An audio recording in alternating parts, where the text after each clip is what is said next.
Did seeing that man lose his life disturb you? Did it hurt? Well, let's see how you handle that.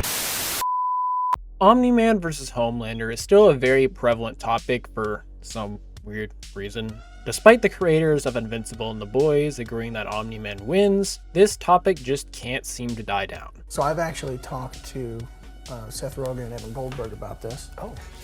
And they have conceded that Homelander is significantly less powerful than Omni-Man, and that Omni-Man would trash Homelander easily. Okay. Easily.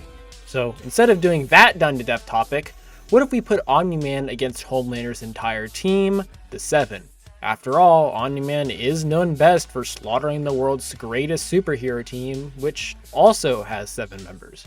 To give the 7 a bit better odds, we shall be using Omni-Man from the Amazon Prime series, which doesn't quite stack up to his original comic self just yet. So, will the 7 be able to back up Homelander and defeat Earth's greatest hero, Omni-Man?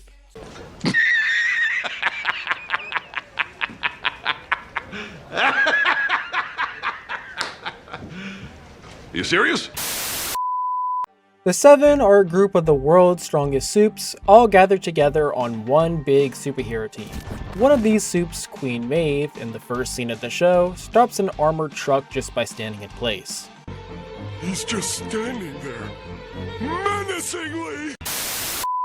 Considering the truck's weight and how fast it was moving, this feat has been calculated to require a couple million joules of energy, which is wall level. Of course, this is nothing compared to what supes are really capable of. Lamplighter, a former member of the 7, was capable of melting through a steel door, which would require enough energy to destroy small buildings. Another member of the 7, Black Noir, stomped the supervillain Akib, someone capable of flicking away Tomahawk missiles and M1 tanks. Tomahawk missiles on average carry nuclear warheads that yield 5 to 200 kilotons of TNT, which is enough to destroy small towns. This level of power is consistent as in the Boys' Diabolical series. The Nubians, 2 no-name supes, were capable of generating a thunderstorm, which on average yields large town levels of energy. While it is questionable whether or not this scaling would apply to characters such as Starlight, especially since she got knocked back by high caliber rounds, for simplicity's sake we will say that they do scale to this to some extent. Homelander, being the strongest supe on the planet, would obviously upscale from this, especially since he literally one-shotted Black Noir, ripping his guts out. Homelander is basically portrayed as this unstoppable force of nature that the boys have to overcome. Billy Butcher even thought that a hydrogen bomb would be required to kill Soldier Boy, who is only almost as strong as Homelander. In fact, Madeline Stillwell has even said that there isn't a single weapon on Earth that they haven't already thrown at him. If you take the statement literally, this would include nuclear bombs such as the Tsar Bomba, which had yielded around 50 megatons of TNT, enough to wipe out a city. Unfortunately, since none of the 7 besides maybe Maeve scales to Homelander, this would only really apply to him. The rest of the 7 probably lies in that town to large town level range, being a bit generous. As for their speed, we know that A-Train, the supposed fastest man alive, can move at Mach 1.08 when he races against fellow speedster Shockwave. He has also been stated to have outran bullets when he was a child, so it's possible he can move even faster. A lot of people like to bring up how A-Train is light speed as he has dodged Starlight's blasts, but considering that A-Train, while amped up with Compound V, can barely surpass the speed of sound, this seems a bit unlikely, due to the speed of light being over 800,000 times faster than sound. Another issue is that this would only really scale to A-Train, as none of the other supes he fights, like Starlight and the Deep, never seem to react to him at all. Even normal humans like Billy Butcher can react to supes such as Translucent and Neo Noir, so it's questionable if some of these guys are even that much faster than normal humans. Homelander, however, is a completely different story. Homelander, when looking for Translucent, casually flies at speeds of Mach 1.5 and has even reached speeds as high as Mach 18 when saving Billy Butcher from a C4 explosion. Of course, if you think A-Train is light speed, then Homelander should also scale to the speed of light by proxy.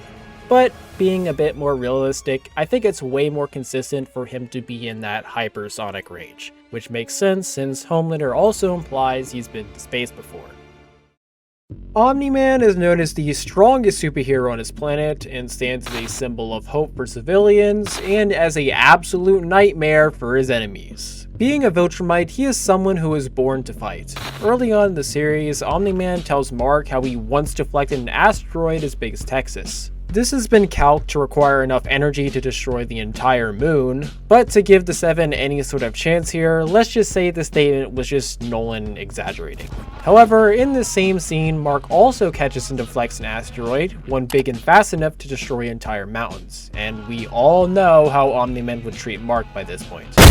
Later on, after Omni-Man's true colors are revealed, Cecil hits Omni-Man with a giant laser fired by the hammer, and Omni-Man pretty much tanks this blast and completely destroys the satellite with enough force to destroy large mountains, with Nolan emerging from the explosion with nothing more than a nosebleed. However, even this is nothing compared to when he invaded the Flaxen world. He ended up wreaking havoc all over the planet, creating giant clouds of dust and debris that could be seen from space. To create these clouds, Omni-Man would have to be exerting enough force to destroy entire countries, and he did this just by flying around.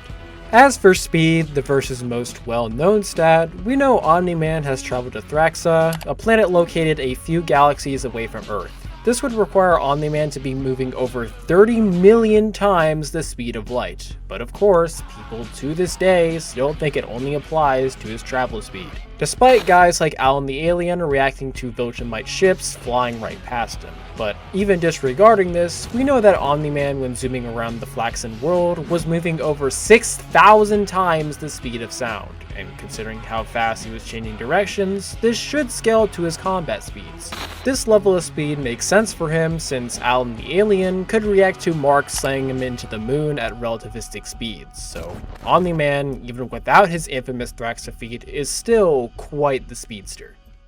So analyzing both competitors' stats, Omni-Man is around 16,000 times faster and 20,000 times stronger. Yet the Seven are just fucked.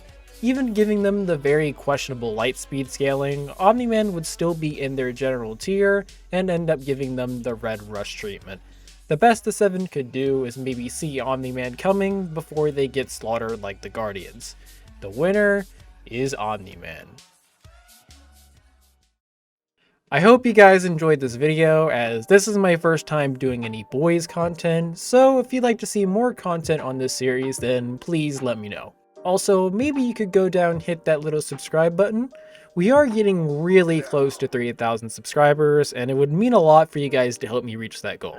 Make sure to also check my community tab from time to time, as I often do polls where you guys can decide the next video. But until that next video drops, I will see you guys next time.